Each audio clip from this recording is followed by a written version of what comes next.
Narrow Escape. Written by Soap. Read by Arashi. Fuck, Ouma thinks, dread pooling in his gut as he climbs the staircase to the rooftop of the building. I'm not supposed to be up here. I was supposed to take the path to the second-floor window.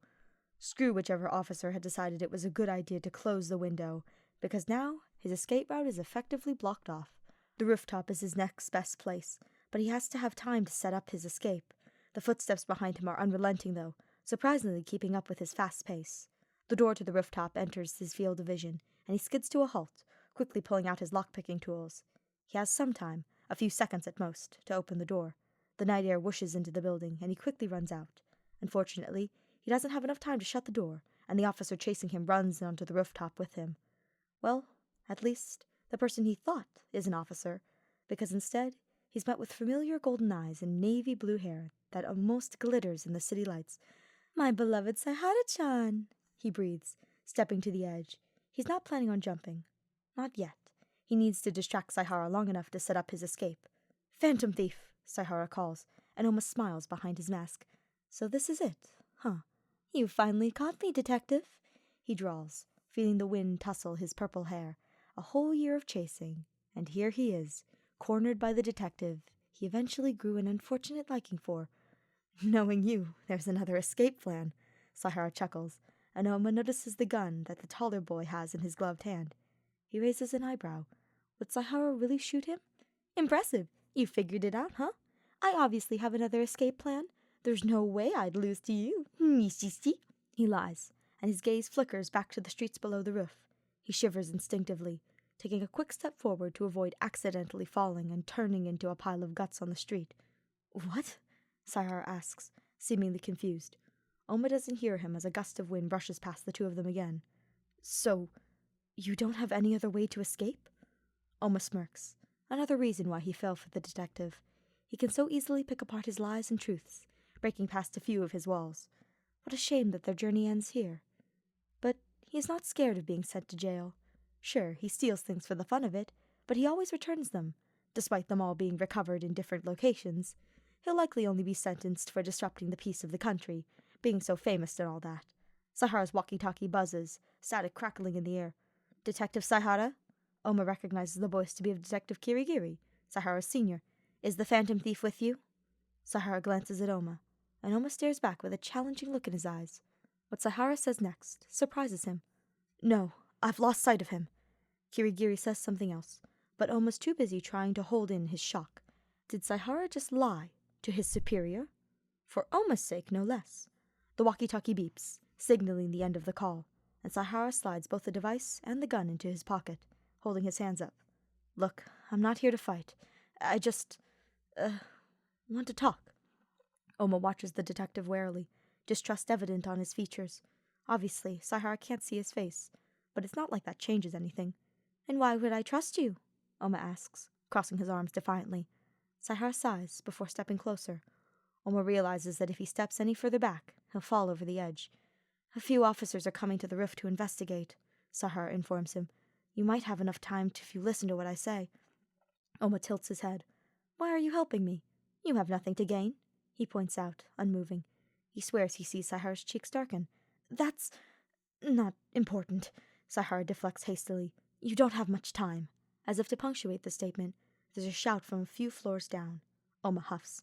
"Okay, if you really want to save me so bad," he drawls, stepping away from the edge. Saihara lets out a sigh of relief and grabs his waist. Ouma almost rears back in panic, but remembers that he really doesn't have a choice, so he follows the taller boy. He honestly doesn't know how to feel. Happy? Defeated? Excited? He frowns behind his mask, watching Saihara drop down to the floor and open a latch on the floor. A door opens underneath them, a long ladder leading down to the bottom roof. The shouts get louder, footsteps getting closer and closer to the rooftop. Ouma opens his mouth to say something, but as Saihara senses it, he presses a finger against his lips. "Let's go down here. They won't find us here," Saihara informs him, and begins climbing down the ladder. Ouma's lips thin into a line, and he follows after. The door slowly closes on them, blocking out all light, until Saihara pulls out a flashlight. What is his motive, he wonders as they reach the floor. And where the hell is this place? "It's more of a secret passage," Saihara explains, and Ouma realized he asked that question out loud. Only Kirigiri-san and I know about it, so I doubt anyone will find us. It leads to the back of the building. Easy for escape. Ouma falls silent, staring ahead as the two of them walk. It's almost like a tunnel, very dark, and their voices echo around them. Shortly after, they reach a corner, turning, and Ouma sees some lights flowing in the window of each door. Saihara rests his hand on the doorknob when they reach the door, beginning to turn, but Ouma quickly stops him. Why? He asks simply. Saihara stares at him for a few moments before sighing. I guess you can say, I don't want our chase to end, Saihara answers, smiling, and Ouma definitely sees a blush this time. Huh. Ouma hesitantly brings his hand to his mask, gripping the edge. This is a bad idea. No, this is a terrible idea. But for some reason, it feels right. Saihara freezes as he lifts the mask off his head, his face now exposed. You... Saihara starts, surprised, but Ouma doesn't let him finish that sentence, standing on his toes and pressing a light kiss to the detective's lips. Soft, Ouma thinks giddily, before pulling away. Saihara looks shell-shocked, mouth slightly parted. Ouma puts his mask back on, nudging the taller male. I really did steal your heart, didn't I? He teases, linking his hands behind his head. Saihara blinks, his hand on the door relaxing. I guess you did, huh? Saihara admits, eyelashes fluttering. Ouma feels his heart skip a beat, and Saihara turns the knob, pushing the door open. The back of the building is completely empty, though he sees the lights of the police cars in the front. I barely made it out, he thinks, undeniably relieved. Before he can run off, he feels a pair of arms wrap around his midsection, and he flinches. I'll see you next time, Ouma Kokichi, Saihara whispers, and Ouma would have fallen over in surprise had he not been held up by the detective. Since when did Saihara know his given name? What? How? He turns around in the other's arms, staring dumbly. Saihara simply smiles. I have my ways, but don't worry, no one will hear about it, he assures, dropping his arms. Ouma wants to be concerned, but he's more curious as to how Saihara got his name in the first place. He'll find out some other day. In that case, Ouma says, ruffling his cape, I'll be leaving, my beloved. He starts running, but not before blowing the detective a kiss, earning him a shy wave in goodbye. He giggles to himself, taking off into the night. Saihara really is a surprising person, not boring at all. Ouma feels absolutely no regrets for falling for the detective, and it now seems that his feelings are reciprocated. Whatever they have going on is obviously not allowed, but he'll let himself live in the moment.